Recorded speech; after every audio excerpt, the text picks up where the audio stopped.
I'm Tom from DIY Life Tech, and this is a look at my Pampers sensitive wipes.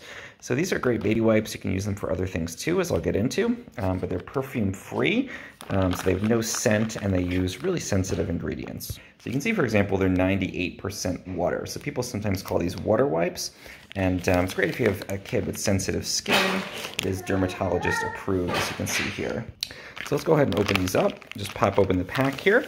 And then we're gonna take this little protective cover that stops them from drying out in the store off. And we can pull these out. And again, they have almost no scent. It's a kind of a fabric-like material, so it's stronger than just a tissue. And it comes, of course, pre-wetted. So it's easy to use for the obvious things, but also beyond care for your kid, it also makes a great way to clean up around the house. So if you spill things, if you're making a bottle and you dribble a little bit or something, you can clean up.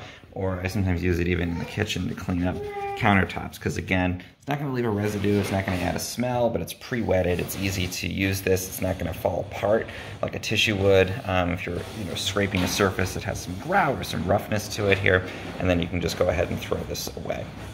So especially if you need something that's more sensitive, if you're very scent sensitive, it's nice to use these Pampers sensitive perfume-free baby wipes.